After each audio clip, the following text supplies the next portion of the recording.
แล้วจังคอยฟังโอ้ยละนา Somebody Lady and gentlemen The boy and the girl I saw sing song bong fai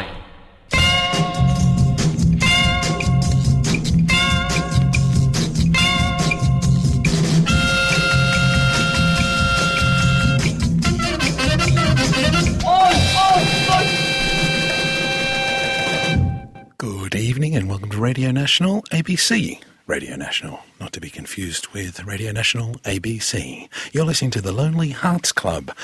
My name's Richard Silk. This is a radio program where men come to talk and women come to find out what, if anything, make them tick. In accordance to the ABC Charter, ABC Radio has to provide broadcasting programs of an educational nature. That's what we're hoping to do tonight when we explore matters of the heart, mind and body and hip pocket for those fiscally minded amongst us. We are joined by three experts in the field of men. They've poked, prodded, explored, inside and out, men of all shapes and sizes. If only they could do that with women, we'd be able to speak about them with some form of clarity. Once again, I am joined in the Lonely Hearts Club by the wonderful choreographer Lucas Dawson. Lucas, welcome back. Wang Chung tonight. That's my new catchphrase. Oh, great. Well, look forward to hearing about your time on Fraser Island. Can't wait. Wonderful. And, of course, everybody's favourite showbiz director who's been in the press as of late because of the Oscars. It's esteemed second unit director Duncan Jardine. Yes, good evening, Richard. Good evening, Lonely Hearts, and good evening to anyone listening who might be alone, broken-hearted, betrayed, taken to the cleaners and forced to live in a 2-star Pathfinder motel on the outer suburbs of Melbourne. Yes, we are sending a special cheerio to all those listeners aforementioned. And of course, one of the exciting things about the Lonely Hearts Club is we actually all met at a men's group in Healesville, a place called the Hosm Foundation. And one of the gentlemen that we met, who actually stole our hearts, some would say. None of us could actually believe that he was there needing any sort of guidance in socially or emotionally. We, of course, referring to the doctor of the group, Dr. Brendan Norris, who joins us this week for the first time in the Lonely Hearts Club. Doctor, welcome. Richard, lovely to see you again. Duncan, Lucas. Exciting. Exciting? Exciting. Definitely exciting. Let me bring you up to speed. Of course, with what I do with a medical background, everything is proven, understood, whereas what you took me to a place that was somewhere I hadn't been before. And if we could possibly go there again today in some sort, I would find it enriching. Dr. Brendan Norris, ladies and gentlemen. We probably might be referring to him as Brendan later this evening. If you do hear us call him Brendan, that's just because we're trying to break down some stereotypical barriers that society put on people by giving them titles. And because that's his first name. Sure. We'll be looking forward to hearing about the Norris procedure that Dr. Norris, a.k.a. Brendan, invented and revolutionised orthopaedic surgery. But thanks very much, mate, for coming into the club. We can't wait to catch up on good old times. Speaking of what's on tonight, we'll be chatting to AFI award-winning actor Adam Zwar, spelt with a Z. Yes. What did he win the AFI award for? He won Best Actor on Television, I believe, for comedy. For Wilfred? On the television show Wilfred. Or was it not for Lowdown on the ABC? Well, he wrote, created and directed both shows. Right. Actually, he didn't direct Wilfred, I apologise, but we'll be hearing what it's like to be an actor and popular with women, presumably. And he's also written some wonderful, wonderful columns about being a man. I know that he's been peppering me with emails all week suggesting hygiene tips, which I'll be discussing with him face to face. Well, I met him at a party. I met him at an opening a few months ago, and all he talked about was hygiene. Wow. It's incessant. Yes, he does carry around 2 toothbrushes, and we'll be getting to the bottom of that. We'll be speaking to Estelle Gatenby, very exciting, from the Healesville chapter of the Hosm Foundation, where we all met for the first time since we attended the Wellbeing course, the men's wellbeing. And, of course, we'll be discussing first date films, getting some tips on the best ones to view, to watch.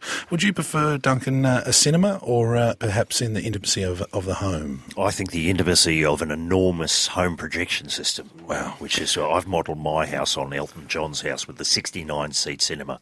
Okay. And, you come in and bang, there's Tron Legacy. Wow. Maybe obtained from a boot of a car at the Dingley Powerhouse. Some fantastic pirate discs out there. Probably shouldn't be talking about this on the ABC. No. It's an educational program, and we need to contribute to a sense of national identity and inform and entertain.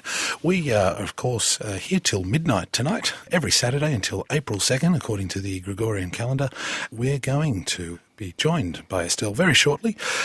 But before we do, it's time to loosen your hips, shift your pelvis, and intermittently tense your buttocks. It's Joan Armour Trading. Don't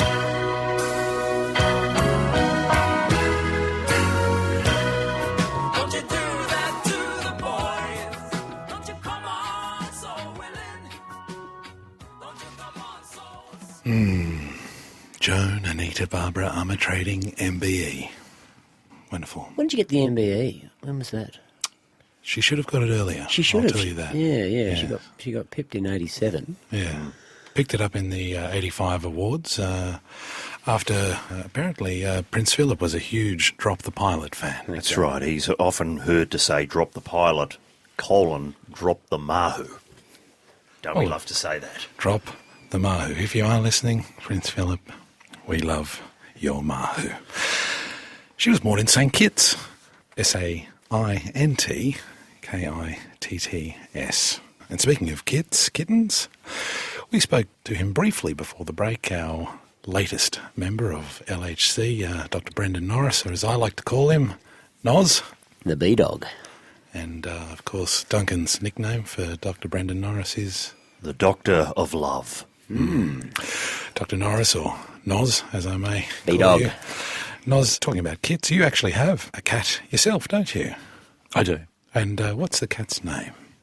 The cat's name is Eric. Eric the cat. Animals, always good for great therapy. Named after Eric Estrada. Correct. With K. Wow. Great support for me living alone, having a cat. And I thank you guys for working through with me my intimacy problems and an obsession that I had. We talked about it on the... I'm not sure whether I should share with the listeners. It's okay. That's what It's the okay. club's for. I had a problem with... some men like to put on women's clothing. Some men like to get Barbie clothes and put them on a certain part of their body. Yeah. It's all coming back now. I had an obsession with that. Had An obsession. Well, Barbie's tennis outfit, I would place it on a certain part of my body and become aroused. Wow. Now, I'm sure there are people out there listening who do similar things. Can I say categorically, at the time, it's very pleasurable. Well, we're not here to judge, Noz. There is a better world. There is a time when you don't need to... I would be carrying around 5 or 6 outfits with me. I would disappear. I would place them on a certain part of my body. I would become aroused. There was some constraining problems there. And anyway, we worked through it. And thank you. Well, for mine, it actually made a nice change that you were wearing clothing at all. Well, I'm a nudist as well. We know. Yeah. We know. Look, I have to say, I mean, I was relieved to find out that it was Barbie sort of clothing, because I think if it had been Sergeant Rock or Ken or Action Man, that'd be frankly weird. Yeah. Yeah, you mentioned the 5 or 6 outfits. Can we just run through them again for the listeners? We've got the Tennis. the tennis Barbie outfit, The safari suit. ballroom. Wow, that does take my breath away. The layer upon layer upon layer, how that goes straight out from your hips is very becoming. There's 3. There's the casual outfit, which is a Corduroy. And then there was the late night dressing gown, Velour. Yeah. I liked E Street Barbie, the nod to Reverend Bob. In the wheelchair. No, that was Wheels. That was Wheels. Yeah, that obviously does constrain you a bit, carrying that wheelchair around, but I do like that it's attached to the pant and inflates, so you're not actually having to lug heavy metal around. all part of the fantasy, all part of the journey, all part of me that I've moved on from. Eric the Cat, of course, suggested to us by Estelle Gatenby, joining us later this evening as part of the commitment therapy. Where did you get Eric from, and what type of cat is he? Well, he's Burmese, and there's a group of us who get together who dress up cats as well. Yeah. Wow. And, well, one hand in glove. I'm dressing up certain parts of my body. I'm also dressing up my cat. And there's a group of us, I don't know whether you have heard of them, called Fancy Cats. Fancy Cats, yes. Fancy Cats, different outfits and different themes. So, for example, if the Logies are on, we'll all get round and dress up our cats in black tie and ballroom outfits. Does this arouse you too? Is this another one of the things that arouses you? does. Or, It does. There's a lot of things that arouse you. Have you considered filming these activities and putting them on the YouTube, Brendan? Because there's a big increasing popularity of cats doing ludicrous things on the internet. Look, if you can give me some help with that, I'm sure there are people out there who would love to see some of the things that I'm doing. Well, let me ask, for example, does your cat have any musical ability? He does. Yeah? Can he peck out a tune on a grand piano? Depending on what composer you're talking about. Right, okay. Who are you talking about? Oh, just do re mi, something simple. I mean, if you can get 3 or 4 chords next to each other, you're talking 1 million downloads right there. I have a pianola, Oh, yeah. and what my cat will often do Oh, is right. take position on the pianola, Okay. gripping with the claws, but then Oh, I see. pedaling with the... The cat is not trying to pass off any musical ability, No. but it's able to create the impression. It's smart enough to know that it's looking like I've it. had to set up a scenario whereby Wow. the cat's feet can reach the pedals for the pumping. Okay. Piano accordion is another one that my Wow. cat is... I'm not saying she's brilliant at it. Right, right. No, it doesn't have to be Well, brilliant. that's to itself. press the pedals. Yeah. And if you knew Susie comes out. Yeah. And do you feel this is helping with your therapy? I do. I'm still working through it. I still need to question why. There's a part of me that says, I don't know why and I don't care. I just want to do it. Okay, yeah, sure. I got onto Burmese Brahms the other day. You would be astonished at the amount of Burmese cats that can belt out a few stanzas of Brahms. Brahms, really? wow. Wow. Is there a potentially some work for you, Lucas, as a choreographer for animals? I've put out a few feelers, but there's not much has come back. But, I just say put it out there in the universe and things might happen. Perhaps you could get onto the Fancy Cats website. Fats. Double E. It's fancy with a double E, and cats with a silent H. Okay. Lucas, welcome back to the I thought club. it was Fanky Chats.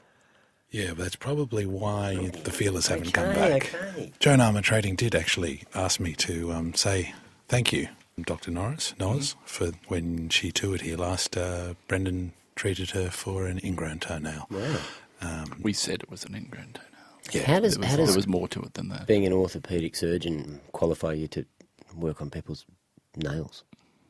As I said, look, I can't go into too much detail. What the media was given was that it was an ingrown toenail. Okay, She actually okay. had a What was hip it? reconstruction. Okay. What I'm finding, I'm working on a new procedure called the Brendan Norris procedure. Shoulders and hips and knees are interchangeable. Is that right? So in the future, people could go, I'd like a Norris, and you just switch the knee and the shoulder. Yep. Is it for cosmetic reasons or for... Look, it's great for sportsmen, for dancers, for construction workers. You're finding that you're getting a fuller you're getting rotation. more rotation, Yeah, more to right. rotation. You're finding that if I replace a shoulder with a knee, the knee will actually be able to kick. Okay, For right, footballers, okay. it'll change the way people play sport. This is amazing. I don't know if you know this. I'm a choreographer. We've discussed this. Absolutely. I have a new move that it's a pretty audacious move, the rapscallion. Yeah, yeah. That is extremely it's actually very dangerous, me even telling you about it. Only 5 people in the world have ever Well, I thought done it it successfully. was 5. I was wrong. It was 4. 4. Put it this way, Melissa Coutts is currently in Okay. Gympie Base Hospital. Right. Wow. But she could use a bit of this because I'll just jot down my number. she hasn't if just anybody wants to dislodged come her through, kneecap. She's actually lost it. So Couts in for a Norris? Cats is in for a Norris. I would think so. Wow. The website, Fancy Cats, perhaps they could contact Noz via that double E, silent H. Not Fanky Chats. No cranks. I mean, No cranks, yeah. But I'll spend the first 2 hours of my day going through cranks, people who aren't taking it seriously. Dog lovers. Yep. Who are sending in mocking, Yeah. and I underline mocking, photographs of quite painful things done to cats.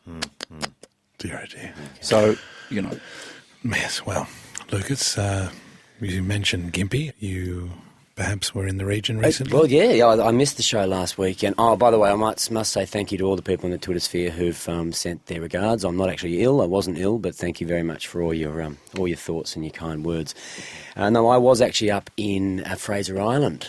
We had the opening of my new show at Dingo's Bar and Brasserie. I've not only choreographed this one, I've actually co-written it. Right, what's the show called? Well, it's an ode to Oprah Winfrey's recent tour down under, simply entitled Whole Lot of O. Right.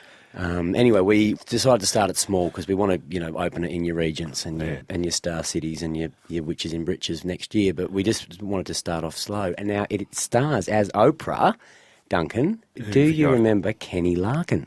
Hang on a second. He remembers you. I'll give you a hint. What did he Murder do? Call episode 81. Oh, Kenny Larkin. Yeah, him and Mockery were a bit of a team for a while. And he reckons that you are quite the card too. I haven't seen it yet on the show, but he reckons you are... Well, we're in our official capacity here, so there's a certain decorum that we have to maintain on the radio. But yeah, Kenny Larkin, the things that would happen on the set of Murder Call were pretty madcap, I will say and that. Of course, famously, he was one of the angry mob in Houseboat Horror. Yeah, right. And, of course, played Hando in Romper Stomper. Did he?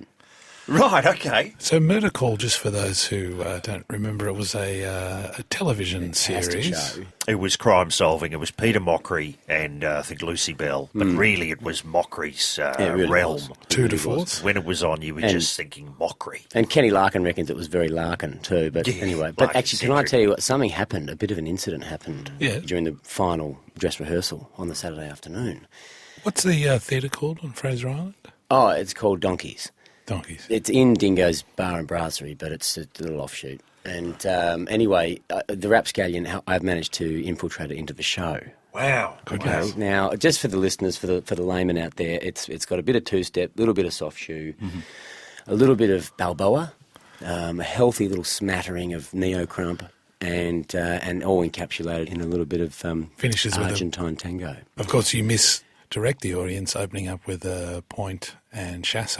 Wow, that's an in-joke, and I'm glad you got that, because only 3 people in any audience are going to get that. But no, what happened is I warned Coutsey. Melissa Coutsey is back. Well, she was back, and now she's back in traction.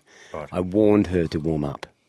She didn't warm up. She went straight in for the Rapscallion and in hospital. But can I just say, her understudy absolutely came up a treat. Wow. Is there anyone we know? Put it this way, you have not lived until you've seen Colette Mann pull off a Rapscallion. Wow. Gosh. Look, I don't want to, spoil any surprises for people who haven't seen the show, but I love how Phantom of the Opera has the chandelier dropping. Yep. You are recreating the fantastic moment on Oprah's tour when Hugh Jackman came down on the Flying Fox and landed eye first on the stage. Absolutely. I know you weren't able to get Hugh. I couldn't get Hugh, but what we do is we bring in Matthew Kroc. Wow. Formerly the fat kid from Hey Dad, who's now just the normal-looking adult from Whole Lot of O. Matthew Kroc, of course, was an assistant to Dr. Norris for some time, wasn't he? Yeah, that didn't end well, did it? Work experience. Yeah, work experience. Wow, well, welcome back to the club, Lucas. And thank you, and I'm glad to be back. Really glad to be back. I loved the show last week. Great to have you back. And any romance up in Fraser Island? Just there was. Okay, well, yeah. We'll hear about it. Yeah, okay. That's actually for a later segment because I do want to talk about it. Right, perhaps after 11. Yeah. You know John Paul Young? Mm-hmm. Love is in the air? Mm-hmm. Yeah. Wow. Love is in dingoes. The next guest we're having in is very exciting for me because Estelle Gatenby from the Healesville chapter of the Hosm Foundation will be joining us after Pink Martini.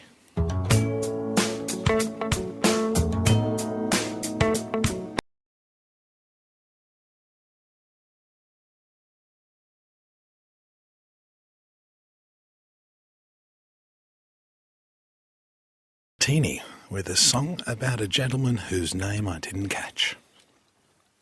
Very exciting times, boys and girls, because we're joined by the person, I guess you would call her our fairy godmother, the woman who brought us all together by chance, by luck, the serendipitous Estelle Gatenby from the Healesville chapter of the Hosm Foundation, a social and emotional awareness program, which is where we all met. Estelle, welcome to the Lonely Hearts Club.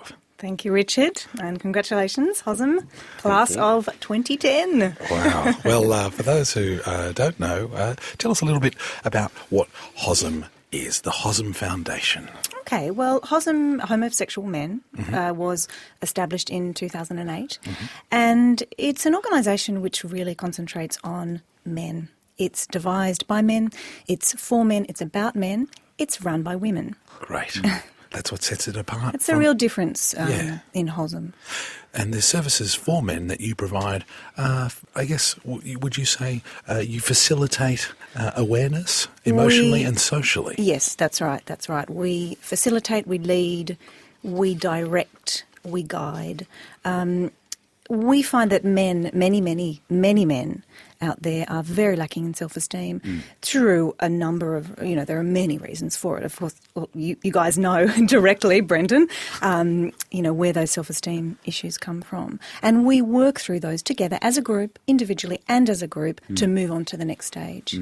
Some better than others, as you... Some better than others, Duncan, yes, absolutely. Well, look, I have to say, one of the great techniques they had out there at HOSM was the isolation tanks, the deprivation flotation tanks. And because of, I think you had more numbers than expected, yes, we all had to bunk down together in the one isolation tank. Surprisingly roomy when we were in there, though. Well, there was the four of us, and of course Terry Wood was in there, Wesley Deschon, the poet, Roger Cunnington was in there as well, 7 men in an isolation tank, and obviously Dr. Brendan was finding space somehow to manipulate the Barbie outfits, the tiny outfits. But I think when you get 7 men in an isolation tank together, you really find out what's going on emotionally and spiritually. Well, that's where we came up with the game, Whose Hand Is That Anyway? Yes, that's right. Yeah. That's right. And of course the isolation tanks, as we went through in our group, represent the womb. It's a form of rebirth, but, we are born into the world together, yet we are not really alone, if you know what I mean. We are a group. Our hands are everywhere and on everything. The quotes that we took from HOSM, the Healesville chapter of HOSM, don't attempt to run from the past, it's always behind you. Yes. I found that always helpful. Don't be afraid of opposition. Remember, a kite rises against, not with, the wind. Yes, that's right. And Richard, you'll remember the kite activity we did. What was that called? Up, up and away. Up and away. And it was up and away, that anger that I held on about those correctional officers that, of course, did have me in isolation for many months. I must apologise here and now on the record. I'm sorry for what I did in those isolation tanks. That's by the by. We have talked about this at great length, and it's fine. I felt that the salinity was too high in the water that was used, and I have an adverse reaction to salt. Well, as we discussed, that reaction was more of an emotional reaction than a physical reaction, Richard. And I think you accepting that emotional kind of rising up to oppression, it was an important part of your journey. And it did help that you took me in there for a solitary session. Yes, that's right. That's right. I do solitaries with everyone, one-on-ones. But Lucas didn't get one, did you? Look, the thing is, just because a man has an intrinsic fear of breakfast cereals doesn't mean that he has to be outcast. Do you know what I mean? And I felt that this is the problem. I mean, my parents, the last time I saw them, I was eating cornflakes. Yes. Yes, which is why we, with Lucas in particular, we tailor a program to an individual's needs. We worked with the cereals. We worked with the Cocoa Pops. We worked with the Wheat Bigs. We added psyllium to your porridge, to see how you'd cope. Guess what? I had Fruit Loops the other day. Oh, see, and this is what, this is what HOSM does best. Yeah. Wow. There was a lot of anger initially. That's the thing. You've said journey, and it didn't end up, where it started. I remember at the beginning, you had 7 men sitting around in a circle. Oh, yes. Very angry men. I remember young Matty Newton was in that circle, and he actually asked to be moved to another group. He said, you people have really got a lot of problems. I mean, if he had stayed in HOSM, it could have been a very different story. Sure. Can I just pick you up on journey? Yep. I had intimacy problems, as we all know. Yes. The initial group hug, was intimidating for me. You suggested some trust games were Yes. appropriate. Yes, Is it okay that I talk about this? absolutely. We went out into the bush, the forest, whatever you like. You said we are going to be blindfolded. One would step some metres away, Yes. would walk to one, come to my voice, come to my, trust me. Come to trust my me, voice. Come to my voice. Moved away further, Yes. walk faster to my voice. By the end of that exercise, people were some 100 metres apart. You said to me, run to my voice, run to my voice. I ran. I got a little off track. About 5 minutes later, I found myself in the middle of the bush. Yes. I do was remember lost. That. Is that a metaphor? I was there for about 4 or 5 hours. Was that your intention to set me apart, to find... Absolutely, Brendan. Absolutely. Duncan is absolutely fine by himself. Brendan, on the other hand, struggles with aloneness. Hence, fancy cats. Hence, Barbie clothes. Well, we've been through this. I ran, unfortunately, into a picnic bench, Yes. tripping and injuring my right elbow And the family at the bench. at the bench who were having a picnic. Yes. I was blindfolded. Unfortunately, I didn't know where I was disorientated. They became somewhat alarmed. The police coming, was that part of it as well? Well, that was something that the situation required at the time and taught you, I feel, Brendan, adaptation. Adapt to your situation. Look, I have to say, when Brendan came back, he'd been isolated in the bush for, I think, 5 or 6 hours Correct. by Yes. that time. I was shocked by his appearance. He was completely naked. And during the time out there, he had somehow managed to fashion a tiny Barbie-style safari suit from flax and gum leaves. It Now- was impressive craftsmanship, but Can I psychologically, just- I'm not was sure. was that wrong? Well, Yes, it's it really ingenious. was. I'll say you've used your time interestingly. And pre-Hosm, Brendan wouldn't have been able to fashion that outfit. No, I would guess. argue. So in terms of craft, he's one up, isn't he? Well, that's right. We are a creative foundation. We use creative activities. It's my go-to, a security blanket. And I think the Hiriana family, who were picnicking, have accepted your apology since, and their children have moved on from the incident. Well, and- can I say we're having a reunion Great, on Thursday night? Going to play a bit of whose hand is that anyway? Correct. great. Well done, Brendan. Well done. Well, there you go. In the light of something confusing, confronting, and very frightening, we have something that can be celebrated. Wow. And I brought in the very outfit that you've... Oh, goodness. And can I just- he's modelling Please for... don't. Oh, don't. dear. Why would you? Perhaps. I'm certainly glad we don't have a webcam on this program. Don't. Estelle, is that cross stitch? B-dog. Could you just tell? Your It's a closest- complicated cross stitch. They're very small B-dog. stitches. Goodness. That's right. The thing about Hosm is there are no secrets. And prior to Hosm, a lot of you, didn't we, Richard, have had secrets. Yes. Had deep, dark, dirty, in some cases, secrets. At Hosm, there are no secrets. Yeah.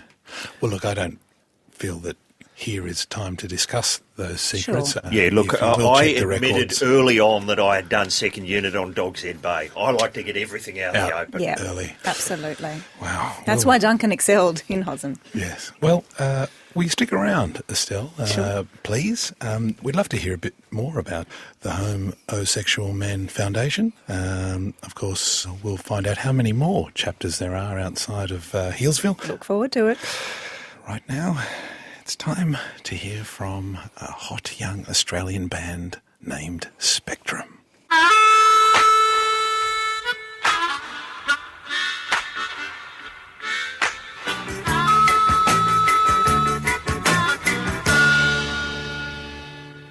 Wow. I love songs about the future. That was Spectrum's I'll Be Gone, progressive rock from 1971. Duncan, you've done some film clips with Spectrum. Look, I don't know if I've done Spectrum, but I certainly did Swing a Boom on the video clip for Mother Goose's Baked Beans, and I think they were in the crowd there. I had no idea why you would employ a boom swinger on a rock video where people are essentially miming. I think it was a union requirement. I don't think I contributed much, but yeah, that was one of my early video clips. Pre-Monty Video and the cassettes, Shoop Shoop Diddy Wop Cumma Cumma Wang Dang. And good evening to all our union members listening here on ABC Radio National. Saturday evening, March 5th. You're listening to the Lonely Hearts Club, joined by orthopaedic surgeon Dr. Brendan Norris. Nice to be here. I think we've learned a lot more about Brendan than we thought we were going to in this instalment, but I guess that's what the club's all about. And seen more than we probably expected. And I dare say we're probably going to see a little bit more still. That voice you recognise, Lucas Dawson, choreographer, and well-loved pants man. Wang Chung tonight. I should explain that I got horribly beaten a couple of weeks ago, which explains the black eyes, because of my original catchphrase. Oh, right. I'm not allowed to say it. Okay. I know Terry Wood actually was using it while you were away last week. You know, Ring-a-ding-ding. Ring-a-ding-ding, okay. Okay, I'm not meant to say that because my attacker has vowed to return. Wow. Well, So Wang Chung tonight.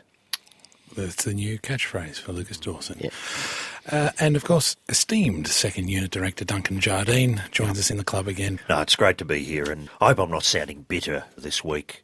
We're going to talk about the Oscars later. We are. I was very unhappy with how that all turned out.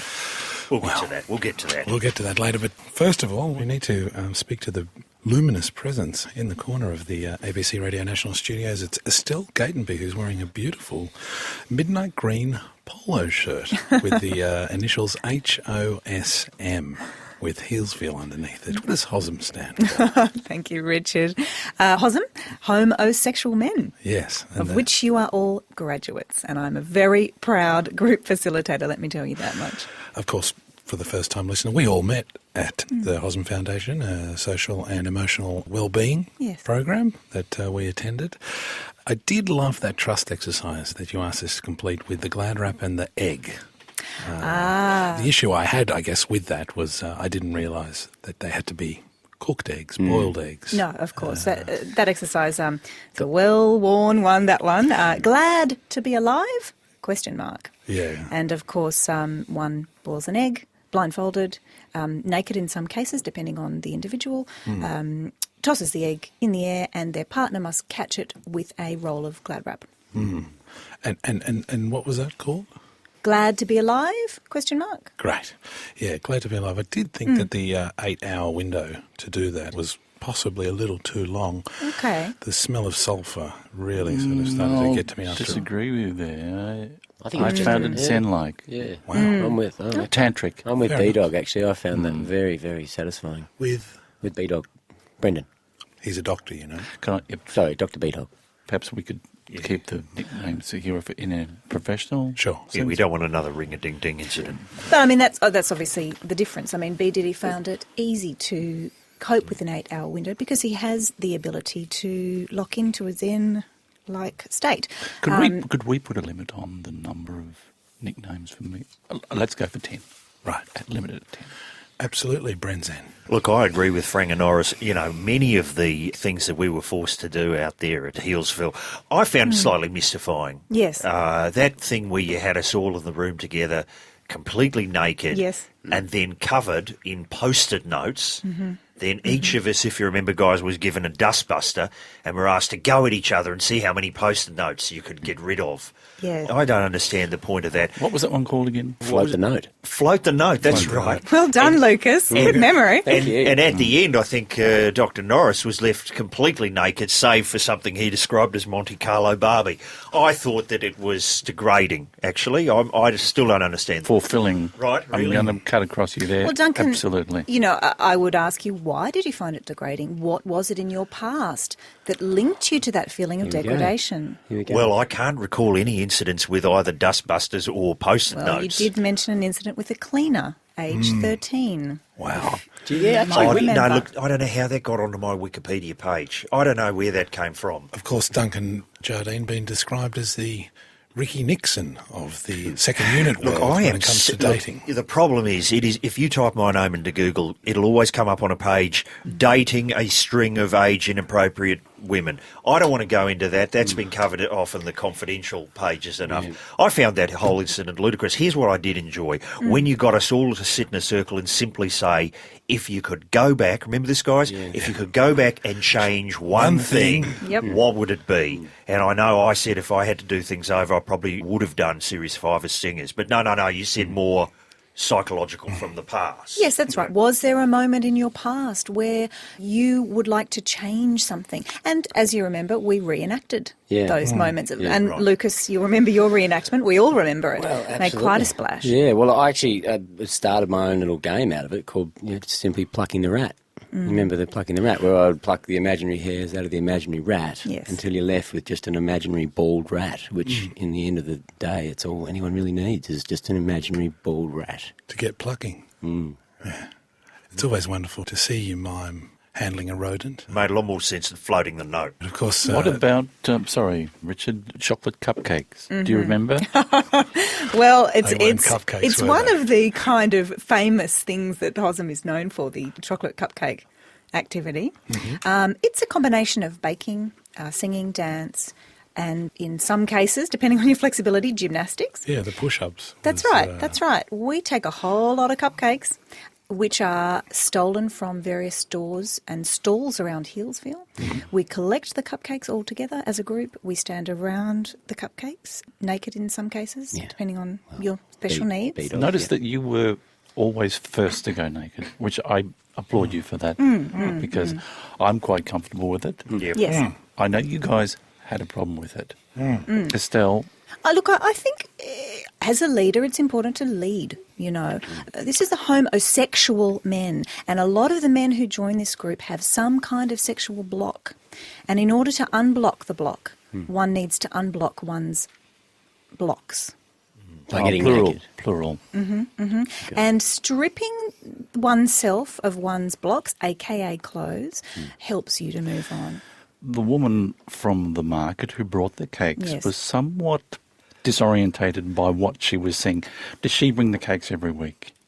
She does bring the cakes every week. She has a few learning difficulties. So What was for her name again? Juanita. Juanita. So for her, this is not as confronting as perhaps it might be for you or I. Let's just Well, I put got it a little that bit way. dizzy. Yes, yes. Well, the twirling will do that, balancing the cake on any part of the body that you choose, and we know which part you chose, Brendan. Was that wrong? No. For you, it was right. For Lucas, it would have been wrong, perhaps. It was wrong, it was frightening, it was only like probably 10% arousing, Yeah. but the other 95% was just Yeah. confusing. I guess there's a lot of people out there listening who would think that a regime of post-it notes, cake balancing, Yeah. and imaginary rodents Yes. might be pointless and idiotic. True. I would say to those people, look at you now. Yeah. I mean, class of 2010 Hossam is running their own radio show. Yeah, sure. I mean, Okay. if that's not an achievement, Well, I'm using trust games before surgery. I will take the patient, we'll stand around in a circle, and we'll say, fall into our arms. Yes. And then they fall, and we catch. And the level of trust goes incredibly sky high. with- Richard with- is using cupcakes on a daily basis now. Yeah, it's something that I like to hide under my pillows at night. Yeah. Always great to wake up covered in filth. Yeah, I actually plucked the rat twice this morning. Well done. Thanks. Well done, Lucas. I've been down to Office Works 3 times this week. Okay. So You've actually proof got is in the pudding. You've actually left a Oh, pink cup's post-it still on note. the shoulder, sorry. Yeah. Estelle, thank you so much for My coming pleasure. in. And may I say again, congratulations to my graduates, of whom I am very proud. The homosexual men motto is? Action through action. Don't forget it, guys. Don't forget it. That's certainly an incredible motto, of course. For those Latin lovers out there, the translation of that is action actionem. Wonderful. Right now, it's time for us to think about all those other men who are out there alone this Mardi Gras weekend. Sans hair, sans clothes, sans socks, and sans beards. Unless, of course, they're bears. And if you're listening, rawr. Dreams are formed, hopes are realised. As we are young men, the world's our oyster, and like the warm glow of a candle, love flickers bright. But sometimes in our lives, those dreams are shattered and our hopes fade. The oyster is contaminated by a huge oil spill. And like a candle, the flame of love flickers out and goes cold. It's time for us to walk over to our window in the lounge room, look out as the rain beats down on the glass pane, and watch the world go by without a care for us, a second thought. People having a good time. People whose dreams do come true. People who are successful, who are happy, healthy, and content. It's important to reflect on what might have been had we done something with our lives. It's time for me time.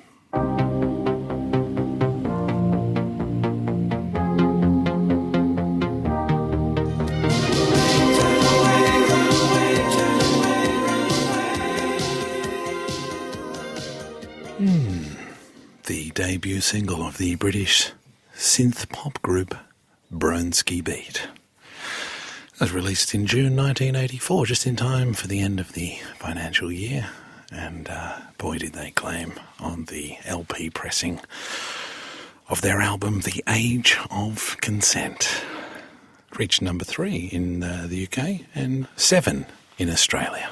And I wonder if they'll get played this weekend, tomorrow night, at the Mardi Gras in Sydney. Lucas, of course, you've choreographed something very special for the after party. What is it? I have indeed. It's Danny Minogue and Chris Smith are recreating the famous scene from Xanadu where the guy plays the girl like a guitar. Wow, can't wait to see that strumming. But I'm actually not going to Mardi Gras this year. As you know, I woke up last Mardi Gras on the Tuesday after with only one shoe, and it was 3 sizes too small. Now, whether I grew in that time, I don't know. I can't be sure. I didn't measure myself, but I think I have to have a year off. Well, if you are listening and attending this weekend here from the Lonely Hearts Club, happy Mardi Gras. Coming up in our second hour, we'll be speaking to AFI award-winning actor Adam Zwar with a Z. And, of course, there'll be some pillow talk with Mathilde, helping to spice things up in the bedroom. Right now, it's time to hear from you, the Lonely Hearts Club listener, with our feedback segment. Lucas, I understand you've got an email. Absolutely. I have an email here from Cheryl Reed. It's quite a positive one, which is Strange. Quite a change for us. I'm listening to your refreshing brand of sanity via internet from the northern shores of the distant tropical island of Borneo. Wow. So we've gone international here. Yeah, right. As a teacher, I heartily agree with your concerns about names. We were mentioning a few weeks ago about how what someone's called can how hot they become. All teachers in Australia have encountered students handicapped by names foisted on them by inconsiderate parents. Right. Sometimes it's the spelling. Example, Jane. How's that spelled? Z-H-A-N-E, pronounced Jane. No. And your example, L-A, Ladasha. Yeah. Or the combination of the otherwise ordinary first and family names. Example, Christian Church. Don't understand what she means. I once had Taylor, L-A-H, Taylor, L-O-R, and Taylor, T-A-I-L-A, all in one class. Right. Wow. Well, it proves that people do listen to this show. Absolutely. And if you are listening in Borneo, we hope you get back to Australia soon. Well, we've had mixed feedback, let's just say, Richard, because Nick Henry, who wrote to us last week, has written in again. He simply repeats his original comment, abysmal dross. On the other side of the coin, Matthew in Perth says, "Hey guys, love your show. Lonely Hearts Club has become the billabong where I slake my thirst and rest my dusty feet after trudging through the desert of a typical Saturday night." I think that's positive. He's gone through the thesaurus for that. It's an interesting concept, isn't it, getting direct feedback from your customers. I have to ask Dr. Brendan down at the clinic where you perform a Norris on a customer, are you one of these people who, like a mechanic, will call up, you know, with a questionnaire? How did you feel the service went? Were you happy? Would you recommend me to your friends? I get a lot of calls like that now. I get them to fill out a questionnaire in recovery. It's Oh, fairly really? simple, but it's tick the appropriate box. They don't have to work too hard. Are they still under the effects of the anaesthetic at that point? I mean, I would have thought you'd have to give it a 48 hours before you could get an accurate assessment. I think it's unfair to say that that is blurring their judgment. I think whether you're under anaesthetic or not, your feelings are the same. And Right. I will go to court and say that that is an Right. appropriate procedure. Of course, Has each question got multiple boxes? It does, but the questionnaire is actually printed out on litmus paper. So the drool from the patient falls near the question, and depending on the acidity levels of their saliva will determine the appropriate response and anaesthetic for the next procedure. I've been handed an email here from Tony. Yep. He's a psychic from Northcote. A sidekick. A psychic. Oh, yeah. And then there's a big blank section on the email. I'm assuming that he's sending that to us psychically. Right. Oh, right. So we're receiving it. That would be his comment. Are you picking anything up? I'm getting something that's double-spaced and uppercase. And he finishes off with, keep up the good work. So I would say it was probably positive. That's positive. Tony spelt with 2 E's. Oh, there you go. You see, it's rife, isn't it? It's everywhere. And, of course, it's a wonderful week for films this week with the Academy Awards taking place, and Radio National's very own entertainment reporter was there at Kodak Theatre reporting for the Lonely Hearts Club. It's time to hear all the latest and greatest in film and entertainment news as we cross live to Hollywood, California. Live and direct from Hollywood, Los Angeles, with all the latest entertainment movie news and blues. It's Hollywood Nights with Sir Nigel Hillthwaite. Yes, he's on the line now. Hello, Sir Nigel. The 83rd Academy Awards were held earlier this week, and it was a huge night for British-Australian dual citizens, with Australians taking home 5 Oscars between them. You were there with Derek Jacobi and Peter Cushing. How was the night? Were there many surprises? Hello, darlings. So many surprises. What a night. What a marvellous evening. Of course, everything is a surprise, isn't it? Surprise, of course, the key to any great performance, none more so than the feigned surprise I perfected when a couple of bobbies showed up to a certain Piccadilly Circus flat in my youth, wanting to know if somebody was being strangled. The neighbours had complained. I hadn't the heart to tell them that Vanessa Redgrave was being rogered in the next room. My flatmate, the one responsible, I won't mention any names to protect the innocent, as it were, but if you caught the 1974 production of the Aspen Papers at the Duchess, you'll know of whom I speak. If it's Hollywood, it's Hillthwaite. Well, that's the Oscars. I think it's all He's covered done it there. again. He's actually done it again. He's on the money, isn't he? So Nigel, always up with the latest, and we'll be hearing from him again next week, no doubt, with some more inside gossip from Hollywood. It's well after dark, and I've got a thirst that can only be quenched with a bawdy romp in the gutters of love and some hard drinking music, telling it like it is.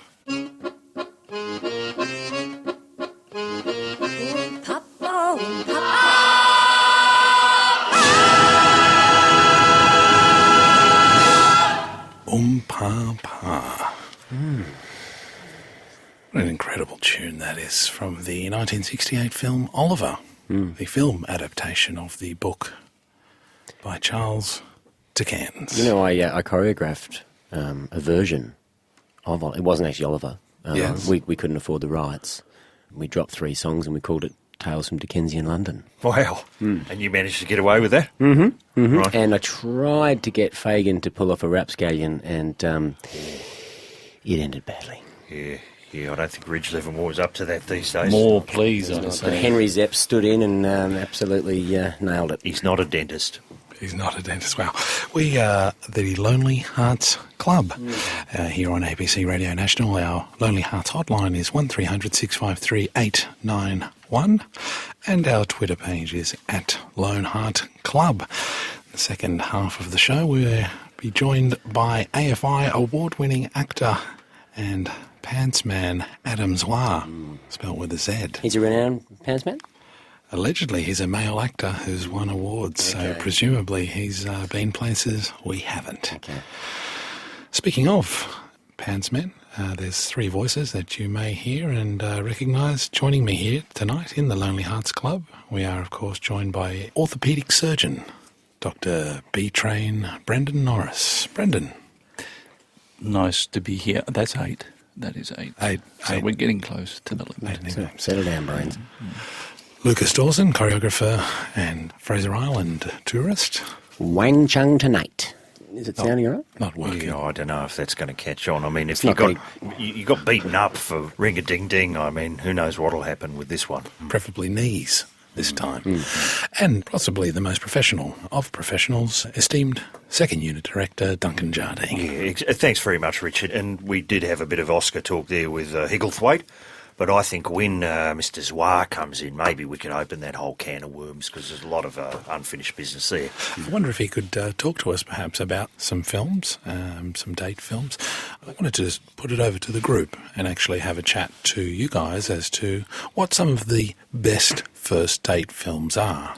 I know, of course, in the past I've taken women to see Roman Holiday, It's a Wonderful Life, To Kill a Mockingbird, When Harry Met Sally. Failure to launch. Failure to launch. Teen Wolf 2, TOO. For my first date was to Teen Wolf TOO, and made the mistake of going to that one because I had no idea that Bateman was replacing Jay Fox. Yeah, right. Jason Bateman. Jay Bateman, Jay Fox. From the TV show Valerie. Absolutely. And Valerie's Family.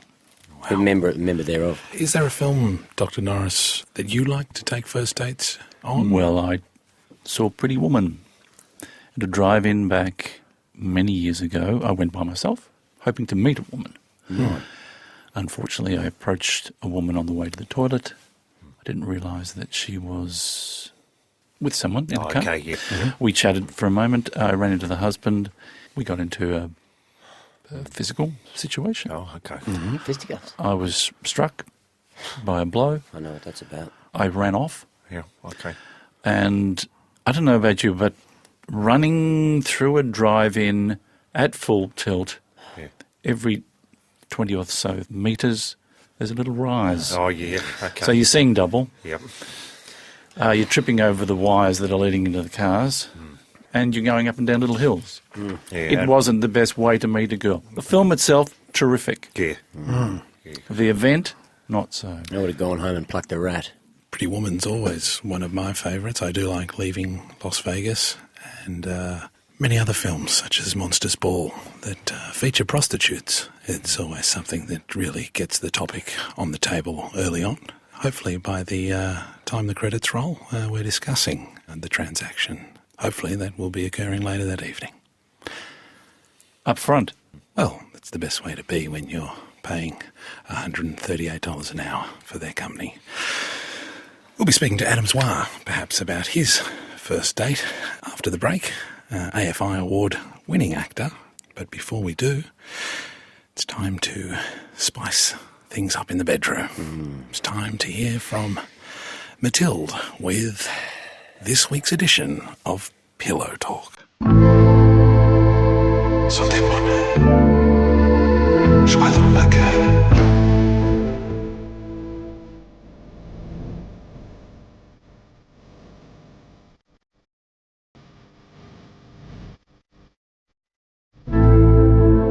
It's Pillow Talk with Mathilde. C'est trop cher. C'est trop cher. That's too expensive.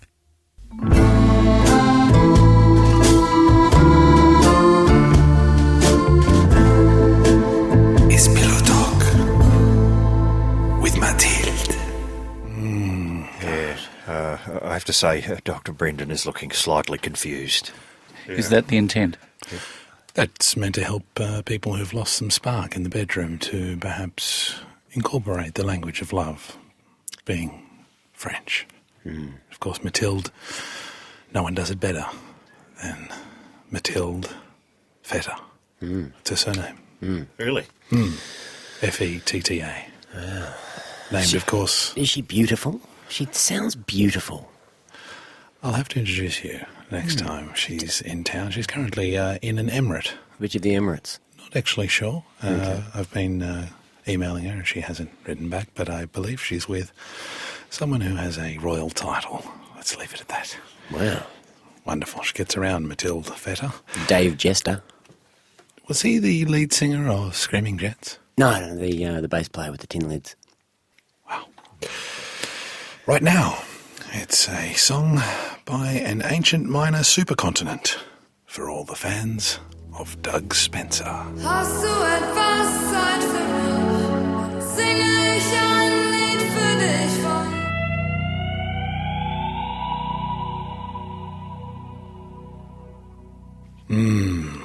World Music from Gabrielle Suzanne Kerner. It's her birthday in a few weeks' time, aka Nena. From 1984, with 99 Luft balloons. Song about 96 red balloons, I believe, given my school German. Pretty sure 99 in Germany equals 96 in English. We researched that, or we? No, I'm pretty sure. Okay. Cheers. All the gentlemen here on Lonely Hearts Club have sat up straight, their chests are puffed, their hair has been combed, and they're flexing their biceps because we have an AFI award-winning actor in the club this evening. He's from Queensland originally, and he has travelled down the East Coast, transforming the entertainment landscape as he's gone. He has created, directed, written, starred, and pretty much done all of the female actors in the Australian film industry. Ladies and gentlemen, welcome to the club, Mr. Adam Zwar. You're too kind, Richard. Thank you so much for joining us here this evening. You actually grew up in Cairns in Queensland, didn't you? My parents bought the house off Leo McKern.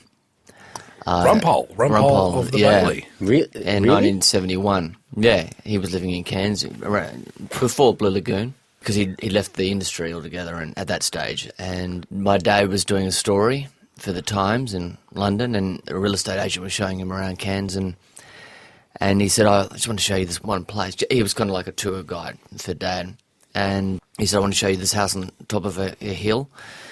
Leo McKern walked out, and Dad said, I love your house. And Leo McKern said, do you want to buy it? And Mum and Dad said yes.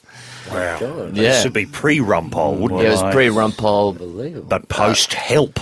It's the mad bloke chasing the ring. I don't want to upset you, but that is a scam, which I was nearly taken by throughout Sounds Queensland. scammy. There are a lot of Leo McKern impersonators who are real estate agents who prey on people like your good self and your father. There's a couple of them. Duncan, there's a Leo McKern look-like. There's a Paul Hogan one. There's a bloke passing himself off as Shane Porteous. I don't know what he hopes There's to a achieve. Strop from the Hogan Oh, show. yeah, a lot of strops around. And of course, there's Clive James, who's been terrorising Alice Springs real estate. It's not fair people walk in thinking, I'm buying a house owned by this. They're impersonators. Beware. There's a lot of fake ugly Daves on the Gold Coast. So I told you guys about when my dad bought the shoes from the op shop. They reckon they were Orson Welles. They belonged to Orson Welles. And were they? Probably not. But I don't think Orson Welles has been to Rosebud. I'm pretty sure he's got a weatherboard down there, is suffering a bit of asbestos contamination, which, if you read the local rag, he's been a great exponent for keeping the highway. Hang on, out so of the- I'm sorry, Lucas, are you implying that at the end of Citizen Kane, when he says Rosebud, he's referring to the caravan park? Absolutely. That Or is- maybe the op shop. That is what Charles Foster Kane, Pretty the much. memory that sustained him through his career as a newspaper man, was the hope of returning to his childhood favourite destination of Rosebud Caravan Park. I didn't even realise that interpretation of that. Not a film. sleigh. It was not a sleigh. It was a caravan park. Wow. Can I just do a quick check while I'm here? I don't think Adam would mind me saying that he is a patient of mine. How are the knees? How are the ankles? Adam had what There's we a call. doctor-patient confidentiality. Well, he's I been think given I think permission. he was the first to have a quad Norris. A quad Norris. Adam, do you mind if I take them through what we did here? please. Yeah. Where we replaced both knees and both ankles in the one operation. Adam, he's a rodeo. How do you say it? Rodeo. Rodeo. Rodeo. He had a nasty fall. I was on the Little cool. fell on him, damaging both ankles, both knees. I replaced both knees, both ankles with joints from a goat. Wow. Wow. I don't know about you, but if you go into a butcher shop and you stand there and you look at the meat, think to yourself, next time you're in there, if you get all the right cuts of meat, you can actually put a cow back together. Think about that. Wow. If you like Sudoku, here's something you can do in your head next time you're on public transport. Anyway, pop your knee up on the bench and we'll just have a quick look. Goodness me, look at that. No scars And at extend. all. That's what the quad Norris looks like. Yeah, is now it? throw it over your right shoulder Oh, my goodness. Hang on, that's the rapscallion. and touch your toes. I don't think that's legal. This might hurt a little bit. And how does that feel? Good. And this. Uncomfortable. You're doing fine. Wow. Wow. And can anyone book in for a quad Norris? If you just want to sign just there, just for the... Where do you find a butcher that's going to sell goat's knees? Well, of course, in Tennant Creek, for our Northern Territory listeners, scene of where Adams Wah fell off the Australasian Buck and Bull of the Year chainsaw. If you're listening, chainsaw, keep up the good work. We do love it when you come out of Shoot 3. Adam, you were a showbiz journalist for many years and a columnist for a major metropolitan newspaper. What were some of the things you had to write about? I got to the stage where I pretty much interviewed everyone 5 or 6 times over the course of about 8 years, you know. I interviewed Brian Brown 7 times. I interviewed Jeffrey Rush probably about 5 times. It became a bit samey after a while. You're just dropping names now. I mean, is that... You could call it dropping names, but that was my That life. was his work. Okay. Yeah. You But know, you haven't I mean, I just couldn't say it in any other way. Okay. But I went to interviewed AC/DC in Stuttgart. That was good. That was a highlight. See, he's now using code, not dropping real No, names. no, he's, that's now- right. He's dropped 5 names Yeah. in one No, band. he's just said AC/DC, as they do in court. He's Okay. revealing nothing. Right. Billy That's Idol referred- threw my tape recorder out the window once. That was interesting. I'm going to write this down. I'm going to actually Yeah. keep a score here. I'll do no more than 10. Well, we're up to 9 already. What was Yeah. the moment that prompted Billy Idol to throw your tape recorder out the window? I think I asked him about the average age of the female audience. Oh, right. I thought we were kind of getting on all right. And he took offence to that because he thought I was insinuating there was some sort of throwback act. Right. And out the tape recorder went. Yeah. It was at the Como. Yeah, so it was... Perry Como? What did you say That's that 10. prompted him to... I just said, what's the average age of your audience? And he said, there's some pretty hot girls. At the tape recorder went, and he goes, there's a lot of hot girls that go to my shows. Yeah. Yeah, what are you insinuating? They're all old. And Yes, the man who sang Hot Child in the City, which is a very, I would say, dubious sentiment for a piece of music. that's right. Yeah. So that was interesting. What do you say to Yeah. Brian Brown on the 5th interview? Why did you do that film? Yeah, right. Maybe bring up Blame It on the Bellboy. You mentioned Jeffrey Rush. Yeah. He was at the Academy Awards during the week. Yeah, right. Do you start rooting for these people that you interview? Like, do you become friends with them as the journo? No. In fact, you probably shouldn't. You know, there's that thing of you should never meet your heroes, and there's many cases where you meet people that you've admired for many years and you interview them and say they're rude to you or offhand or something like that. You go, oh. Or they just don't like you. Or they're not actually Leo McKern. Or they're not actually Leo McKern. Wow. You do feel a little bit hollow the next time you see their work. You go, well, it's taken the joy out of seeing their work. You've written for Jeffrey Rush, though, haven't you? A few years in a row, he was the host of the AFI Awards, and I wrote jokes for him, or what could be called jokes for him for the AFIs. Yeah, I did that for 6 years. You also wrote Lowdown, Yeah. created and wrote, which is a wonderful television program, a series seen it. that... Okay, Lucas, well, you probably didn't need to tell Adam that. I was telling you. I understand that the Lowdown has been sold to the BBC. Yeah, we're very happy about that. Now, is this the production that you made, or will it be refilmed with, say, Windsor Davies and Donald Sinden, Patrick Cargill? No, it's the one that we shot. Right, okay. Amanda Bracci directed and co-wrote with me. Your wife? Yeah, there's a long list of husband and wives that have worked creatively in this country. Okay, sure. Rachel Ward and Brian Brown. Yeah.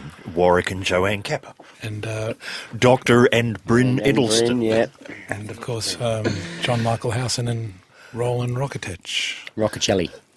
Adam, I wanted to ask you about your AFI award-winning performance. Duncan asked me what you won the award for. I said that it was for Wilfred. You're right. And what was the category? It was a best performance in a comedy or something like that. For Wilfred? For Wilfred, yeah. Wilfred has been sold to America. But that's a formatted arrangement. And you've got Charlie Sheen in the dog costume. Is that what I've heard? Have I got wise I cross reckon there? he'd be great. Did I hear that Elijah Wood is playing the role of Adam Zwar? Yeah. Does he have to say Zwar-esque words, or do they, Yeah. or they rewrite the scripts? I saw the pilot and there was a lot of jokes there that was handpicked from various shows. You know, they jammed the pilot full of the best stuff. Do they pick on his pointy ears? Not in the pilot. There's a kind of a good area to go. If I reckon. was writing it, I'd Yeah. pick on his pointy ears. His ears look ridiculous in The Lord of the Rings. Have you seen his ears? Yeah, I have. I don't know if they're like that in real life. Was that a strange experience to see Yeah. your piece transposed? And does a joke always live strong, no matter how you do it? No, I don't think so. I think it's a lot about the moment and the way it's directed. And I think directing is very important with comedy and television comedy. And I thought the script was really good with the pilot, but I thought it was very bright and breezy and very LA. Maybe I'm too close to it to appreciate it as much. But I wasn't laughing hilariously. Is the dog saying a lot of America? Is he saying "you go, girl" and "you do the math" and a lot of Americanisms? Yeah, he's Australian. The dog is Australian, so he's like in the show. in the show in America. Right. Yeah. Okay. But he's more intelligent now. Maybe he's got more intelligent writers. Does he, Probably not. does he Yeah. still use smoking paraphernalia, shall we say? Yeah, he does. Yeah, Foul mouthed still. not as foul mouthed Oh, really? because there's a massive. They take that a lot more seriously than we do. The gentleman who played the dog Yes, in Australia. Jason Gann. Yeah, he's in it. He's the dog. Oh, he is the dog. Yeah, I yeah. apologise. Your part is being played. Elijah Wood. Right. Does that mean that you'll be playing his part in The Hobbit? There should have been some deal struck. No, I've just been left out. Seems to me like you got the rough end of the stick there. If... Or the good end where I just get paid and don't do anything. Oh, okay. Right. Ricky Gervais style. Yeah, that's right. the way. No, it's good. All care and no responsibility. Well, and some cash. I'm looking forward to the episodes devoted to Wilfred's time in quarantine. Going over to America, shot in real time. So should get to the first Elijah Wood ep after 13 months. You've also won an AFI award for Best Screenplay. You've been in Neighbours, Underbelly, Valentine's Day, Appropriately Tuned, Rush, Blue Healers. I remember you in MDA. I tuned in thinking it was MDMA. A little disappointed. It was a bit slower than what I was expecting. However... And we're talking about first dates, and we're curious, as someone who's clearly successful with ladies, do you remember the first film you saw on a date, where it was and what it was? It was Hoyt's Cinema in Brisbane, Dirty Dancing. Wow. Yeah, Nobody yeah. puts baby in a corner. No, I don't know. It was the only date me and that girl went on. I do subscribe to the Quentin Tarantino thing where you show a girl a film, the girl you're interested in a film, and if she likes it, then there's a future for you. If she doesn't like it, there's no future. So in his case, he shows Rio Bravo, and if she doesn't like it, then there's no future for the relationship. Wow, that's... Then that's pretty good. I did that with Spinal Tap. Early 90s, I showed this girl I was going out with Spinal Tap, and at that stage I think I knew it off by heart. And did you quote the whole way through it? No, I sat silently and watched her, but she just didn't get into it. Okay. And then afterwards, she kind of... There was a bit of an argument about why she didn't like it, and she tried to throw it off by saying that I'd spoiled it for her by saying some of the jokes prior to her watching it, but I don't think that... How long did that relationship last? Only a few more weeks. Right, so yeah, the writing was on the wall. Absolutely, really. Yeah. I think you've got to take those things seriously. Yeah. Well, Adam, we might get some of our Lonely Hearts Club members on the line, if you don't mind, to have a chat to them about their first film dates, and perhaps you could maybe give them some advice or pass judgment on the success or lack of in their romantic life. That's all after we hear from the greatest human alive, Mr. Paul McCartney.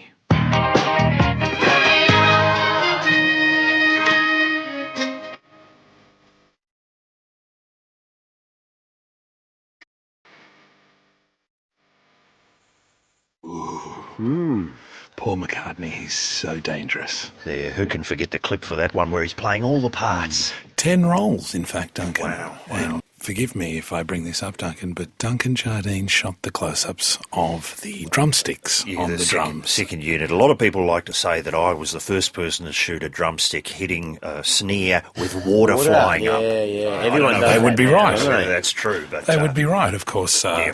Duncan Jardine responsible for that wonderful Big Pig film clip. That's right. Which, Aprons. lots of metalwork aprons. More aprons, I keep saying. Welcome back to the Lonely Hearts Club here on ABC Radio National. We're going around Australia live and to the point. You can follow us on Twitter at Lone Heart Club. And of course, the podcast of tonight's episode, Ep 4 of 8, will be available for download from our website, which you can find at abc.net.au/RN, The Lonely Hearts Club. We're joined by a man who's won many awards, mostly for being excellent at many things. We are, of course, talking about Adam Zwar, who's joined Duncan Jardine, Lucas Dawson, Dr. Norris, and myself, Richard Silk, in the Lonely Hearts Club to talk about best first date films. Before we get to that, though, Adam, you wrote a column called The Wise Guy. The Wise Guy. Just talk us through that. That was, you were extolling advice on pretty much what we're doing. Yeah. For many years I wrote this column, and it was about a guy's Sex in the City in a way, a single man's Sex in the City. But what they didn't know, as soon as I got the column, that's when I met my wife. So I had to live on sensory recall for the rest of the time. I was kind of seeking out whether I was the only person who experienced rejection and the tough times in love. Because I actually genuinely thought I was the only person who was rejected by women. I didn't, because men didn't talk about their war stories, their sad stories, because especially where I came from, it was all bravado. So I thought I was the only person who had ever experienced any failure when it came to women. So this was Welcome to the club, No, literally. I'm so happy to be here. No Sex in the City. No, Sex in the City. Better title.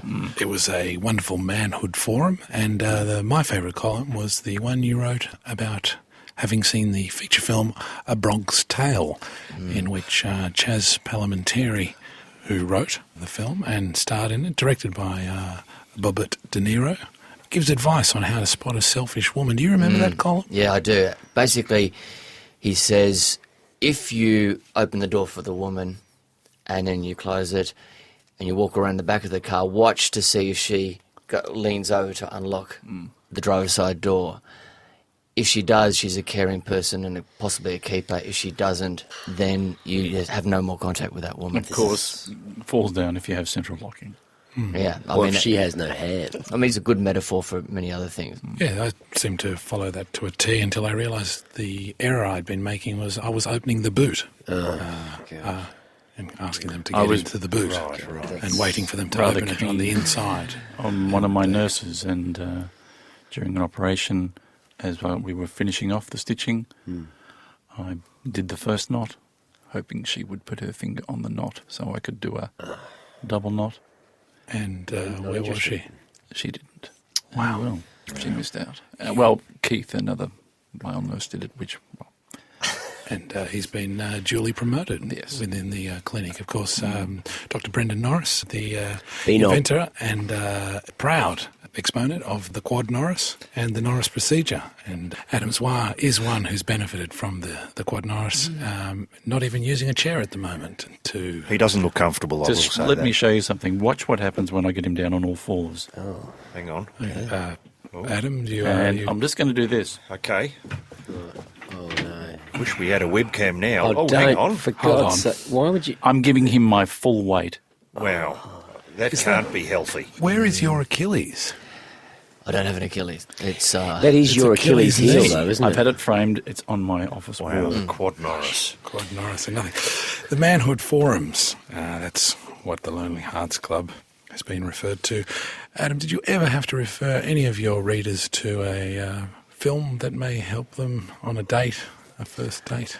Bronx Tale was obviously good. With Nail and I is pretty good because no women in it at all.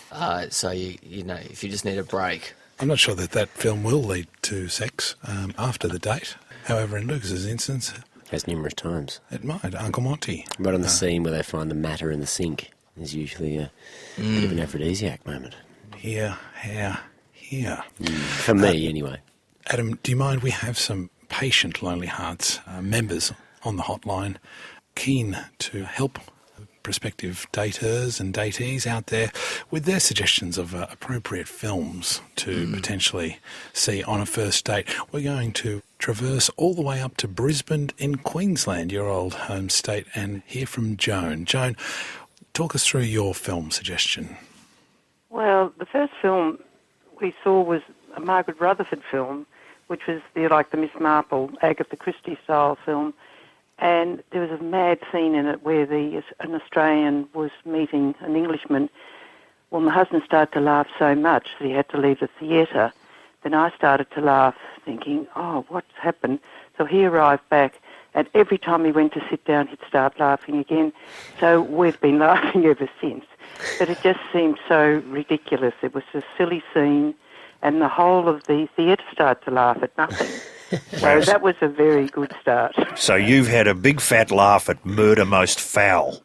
It was just ridiculous. We still can't remember what it was. Was it somebody, because I know Bud Tingwell was in those films, but I think he was playing an English character. It probably was him, and it just was a silly scene with Miss Marple, and the ridiculous just took over. Well, Bud Tingwell was always the one going, oh, Miss Marple, leave the crime solving to the professionals. Exactly, something like that. But we could not stop laughing, and every time he stood up and came back, it was just like being school kids. We just couldn't stop laughing. And where did he go when he left the theatre?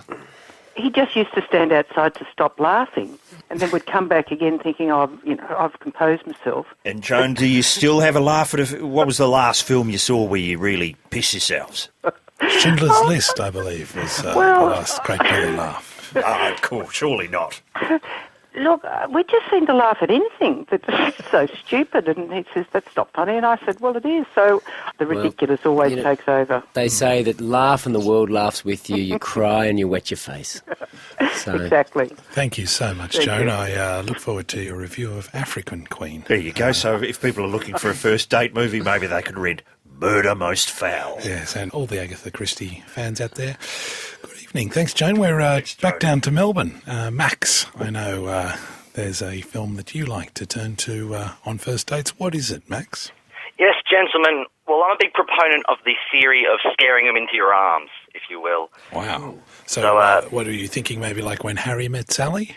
I was thinking more along the lines of Deliverance, actually. Whoa. Ronnie Cox. Inbreeding and murder. Just talk us through the plot line of Deliverance. Well, there's a lot going on, really, if you watch it closely. But what I like most about it is the fact that, by comparison, you look fantastic, because you can ask them to squeal like a piggy a little bit later, and you're not nearly as scary as some sort of hillbilly. Wow. Wow. I think you're close. Yeah, look, of course, Deliverance, a film starring Burt Reynolds, Ronnie Cox, John Voight. John Voight, and of course. Ned Beatty, of Ned course, Beatty. doing the squealing. It's a story, I guess, about malehood. It's a bit like this show. It's four men on their own. A little comment about gentrification in the rural parts of America. Adam Zwar, what do you think about Deliverance as a first date film? I like the second half of that theory where you actually look good in comparison to the characters. I think that's actually not a bad idea. That's why you should probably stay away from George Clooney films. You know, Maybe you're never go- going to look any good. So- Mask. Yeah, Mask would be one. Mask is a great one. Yeah. Was his name Rocky? Yeah, played by Eric Stoltz. Eric Stoltz. Yeah. Perhaps the man in the Iron Mask. Freaks, maybe. Yeah, it's something like the Elephant Man might help close it down. Either way, try and choose a film where the protagonist is uglier than you and less charming than you. Great. Yeah, be careful with the Elephant Man, because he was freakish in appearance, but as we all know, perfectly formed genitals. Thanks, Max. Georgie in Adelaide. How's things over in South Australia? Things are going well over here, and my movie's a little lighter than the previous two. Does it involve prostitutes? No. Oh, okay. Well, hit us with it. What is it? Mr. and Mrs. Smith.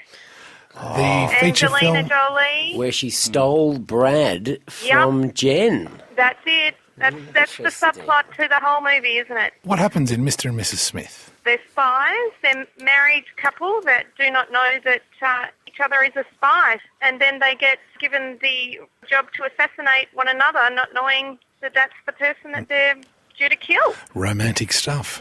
Adam, what do you think? Women and guns, does that do it for you? Yeah, of course. But I think Michael Caine put it best when he said that if a leading man falls in love with his leading lady, the leading lady's performance grows and the leading man looks completely powerless on screen. And so his advice is never to actually fall in love with your leading lady. So, is that on screen or off screen? No, if you fall in love off screen with your leading lady, your performance will suffer, according to Sir Michael Caine. Wow.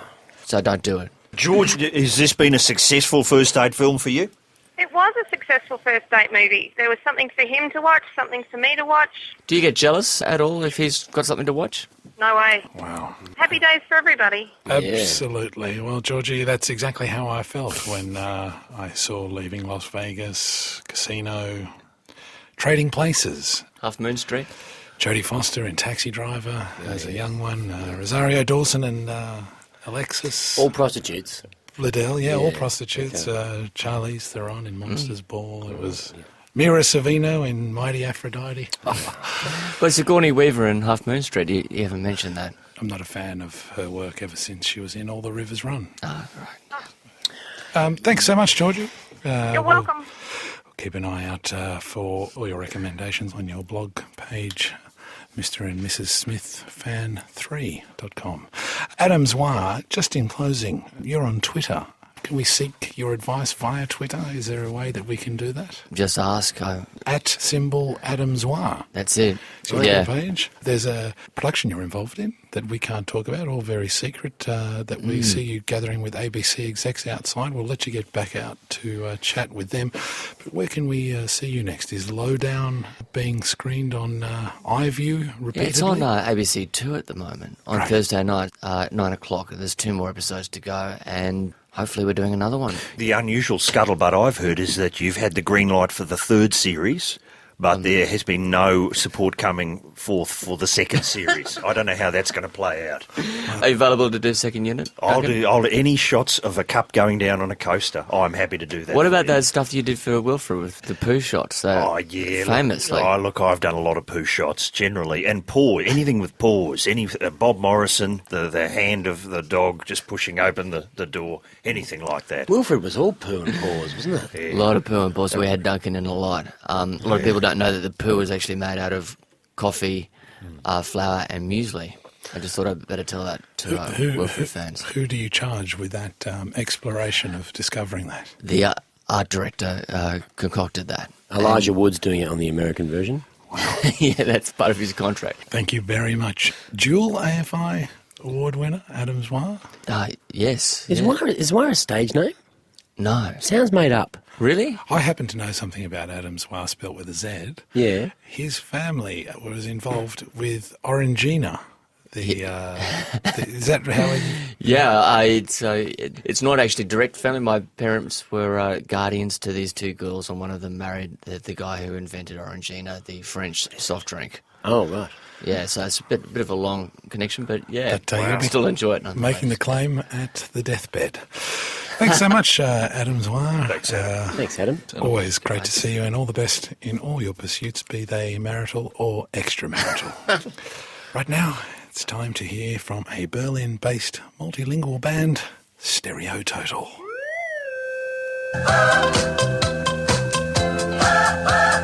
C'est la vie, c'est comme tralala. Wow. From 1995 album Ooh Ah, that was Stereo Total, of course. Francois Cactus and Pretzel Goring. Wonderful, wonderful band. Lucas Dawson, Dr. Norris and Duncan Jardine, it's that time of night, approaching the midnight hour. We must bid one another adieu for another week. We must thank our guests, the wonderful Estelle Gatenby from Hosm, the Healesville chapter, AFI award winner Adam Zwar, and of course you, the Lonely Hearts Club listener. The podcast is available to download immediately after this show at 12:01 from our website, And please give us a twit. We'd love to hear from you at Lone Heart Club. Lucas, what's happening for you in the world of Dawson this week? Wang Chung tonight. I am going to be dancing like nobody's watching. Wow. Although, let's be honest, most people will be. Probably will be. What sort of music do you put on if you're doing that? It's all in my head. Oh, okay. Imaginary music. Yeah. Are there tickets available for that? Well, there's only one ticket. That's mine. in your head as well. Yeah. Wow. Well, get on down to the Alice Springs Community Rec Hall Wednesday night to see Lucas dancing at any stage. Is it 4 p.m. Central Standard Time? We're 4 till 8. 4 till 8. AEDST. Look forward to hearing about it. Dr. Norris, B-Train, Bogart, Nassie, Danny, Brenny. Bongo. Knackers. Knackers and Noz. You're probably in the clinic, surgery all week. I am on call. On call? I'm on call this weekend. I'll do my rounds tomorrow morning. And then I ran into one of my patients. This is extraordinary. It's funny that we should have an emailer saying that she was psychic, because my patient is psychic, a shoe psychic. A shoe psychic? Wow. How does shoe psychic You send in your shoes, and then she'll do a reading from them. Now, does that work? I'm a skeptic, but she said something to me in the surgery which scared me. She said, "Doctor, you recently bought some inner soles." I said, "Wow, that was on the money." On the money, from someone called Kevin. Wow, that's remarkable. "Did you pay an exorbitant price?" And I said, "I did." Right. "How did you know that?" And she said, "Beware of shoehorns." Goodness, that's very She specific. said that she was a shoe psychic and would I like a personal reading, and well, I'm happy to report back. Yeah, wow. Wow, well, I can't wait to hear how that goes. Dr. Norris, of course, orthopaedic surgeon to everybody in St Albans, in regional Melbourne, and I'm sure he'd be available to consult next time he's in the club. If you do have any questions or queries about any large knuckle in your body, please give us a call on 1300 653 891. Leave your details. And we have a flyby system now. You can get points towards your flybys if you come via my clinic. If you come via the clinic, probably shouldn't be promoting that on ABC Radio National. However, that might slip through the censors. But Dr. Norris, can't wait to get on your slab and have your hands all over me. Duncan Jardine, esteemed second unit. No doubt you're on another exciting adventure in the world of film and television. Yes, I'll be shooting some OB segments for a brand new series on Gem, which is called Ben Elton, live from an undisclosed location with no internet access. So that's going to be great. And then if there's time, I'm hoping to pop down for a quick quad Norris at the Norris Clinic. Gosh, I can't wait to see the scars for that one. Well, once again, it's time to bid adieu on behalf of all lonely men everywhere. We are the Lonely Hearts Club. We are Duncan Jardine. Yes, good evening. We are Lucas Dawson. Wang Chung tonight. We are Dr. Brendan Norris. Have a great night. And I am Richard Silk. And as we say here at the Lonely Hearts Club, may all your lovin' be free of cost. Right now, it's Trevor Chappell.